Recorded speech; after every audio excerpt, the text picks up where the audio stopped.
샬롬 비속의 성도님들 안녕하세요. 최준영 목사입니다. 2025년 11월 13일 오늘 나에게 주시는 생명수 샘물화목음 시작하도록 하겠습니다. 시편 98편에 보면은 새 노래로 여호와께 찬송하라. 그는 기이한 일을 행하사 오른손과 거룩한 팔로 자기를 위하여 구원을 베푸셨음이로다. 이렇게 선포하고 있습니다. 제목이 시라고 나와 있죠. 하나님께서 우리를 구원해 주시는데 하나님 자신을 위해서 구원해 주신다는 것입니다.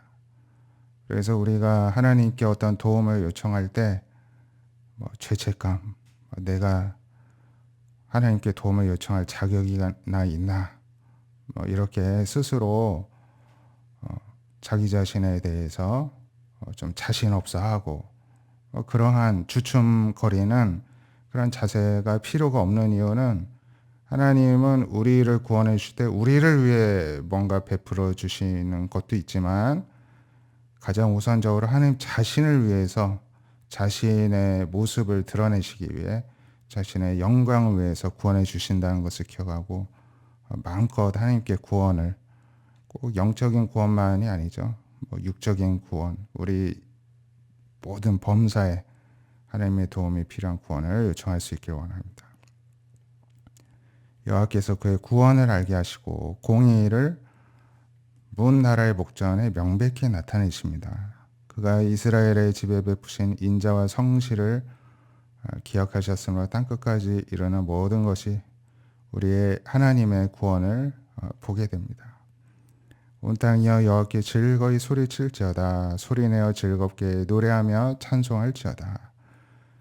구원을 베푸시는 하나님께 온 땅이 땅 끝까지 모든 것이 하나님을 즐겁게 소리치며 찬송하길 원합니다. 수금으로, 음성으로, 나팔소리로, 호각소리로 우리가 모든 악기를 동원해서 우리의 목소리를 통해서 하나님을 찬양하길 원하고요. 바다와 거기 충만한 것, 세계와 그중 거주하는 사람들이 다 외치라고 명령합니다.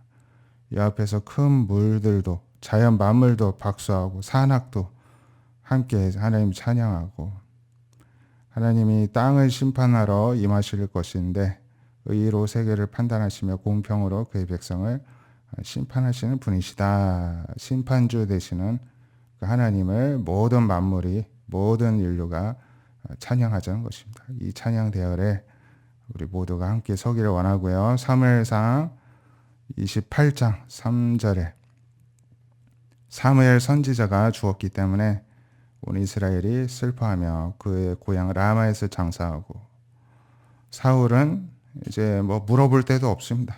사무엘 선지자가 죽었으니까 신접한 자 박수를 그 땅에서 쫓아내었는데 블레셋 사람들이 이제 수넴에 진치고 사울이 온 이스라엘을 보아 길보아에 진쳐서 이제 대진을 펼치고 있었는데 사울이 블레셋 사람들의 군대를 보고 두려워하여서 크게 떨렸습니다. 하나님께 묻습니다.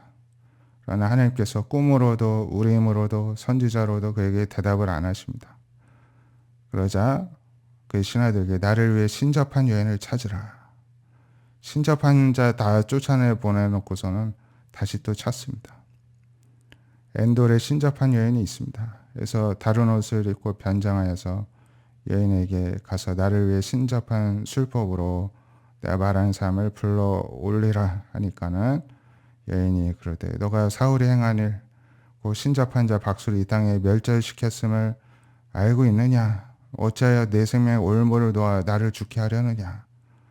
사울 왕을 못 알아보고 이제 되묻는 것이죠. 사울이 하나님의 이름을 두고 맹세하는데 너가 이 일로는 벌을 당하지 아니할 것이다. 이 여인이 누굴 불러 올리려 하니까 사무엘을 불러 올려 달라 합니다. 여인이 사무엘을 보고 큰 소리 외치며 사울에게 당신이 어찌하여 나를 속이셨습니까? 당신이 사울이지 않습니까? 이제 사무엘을 보고서는 이제 알아차렸다는 것입니다. 그래서 왕이 그에게 이르되 두려워하지 말라. 너가 무엇을 보았느냐 하니까 여인이 내가 영이 땅에서 올라온 것을 보았나이다 말합니다. 그 모양이 어떠하느냐 했더니 한 노인이 올라오는데 겉옷을 입었는데 사울이 그가 사무엘인 줄 알고 땅에 절하였습니다. 사무엘이 사울에게 너가 어찌하여 나를 불러 올려서 나를 성가시게 하느냐 하였더니 사울이 대답하되 나는 심히 다급하니 블레셋 사람들은 군대를 일으켰고 하나님은 나를 떠나셔서 선지자 꿈으로도 대답하지 아니하시기로 내가 당신을 불렀습니다. 사무엘이 이르되 하나님께서 너를 떠나 너의 대적이 되셨거늘 너가 어찌하여 내게 묻느냐 말합니다. 여호와께서 나를 통하여 말씀하신 대로 내게 행하사 나라를 너의 손에서 떼어 내 이웃 다윗에게 주셨다. 너가 하나님 목소리를 순종하지 않고 그의 진노를 아말렉에게 쏟지 아니하였기 때문에 하나님께서 오늘 이 일을 너에게 행하시는 것이다. 하나님이 이스라엘을 너와 함께 블레셋 사람들의 손에 넘기리니 내일 너와 내 아들이 나와 함께 있으리라. 여호와께서 이스라엘 군대를 블레셋 사람들의 손에 넘기시리라 이제 하였다는 것입니다. 여기서 궁금한 거는 진짜로 이 신접한 여인이 사무엘을 불러 올렸느냐 하는 것입니다. 그렇지 않습니다. 신접으로 번역했죠. 접신이잖아요. 오늘날에도 뭐 무당들이 점쟁이들이 접신해가지고 그 영이 나한테 빙의했다 하면서 뭐 돌아가신 누구 흉내내고 막 하잖아요. 다 사탄의 장난인 것입니다.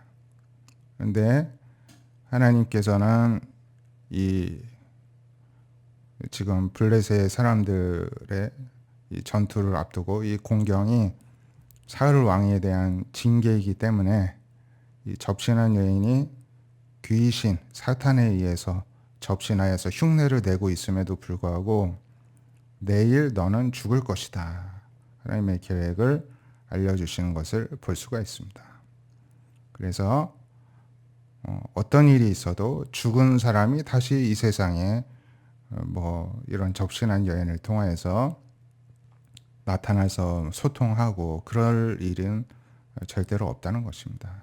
부자와 나사로, 거지 나사로의 죽음 이후에 부자가 다시 이 땅에 나사로를 보내서 형제들한테 자신이 지금 이 지옥에 있는 것을 전해서 그들은 나처럼 멸망당하지 않게 해달라고 간구해도 그렇게 할 수는 없다. 그렇게 단호하게 그 예수님의 비유 가운데서 사실은 예수님께서 실제 천국과 지옥에서 보신 것을 말씀해 주신 것이죠.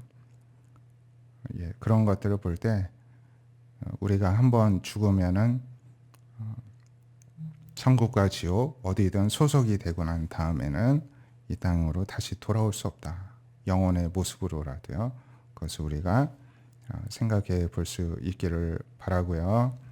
로마서 1장 18절부터 보면은 하나님의 진노가 불의로 진리를 막는 사람들의 모든 경건하지 않음 또 불의에 대하여 하늘로부터 이제 나타나는데 그러니까 불경건과 불의에 대하여 진리를 막고 있는 이 사람들에 대해 하나님의 진노가 하늘로부터 내려온다는 것입니다.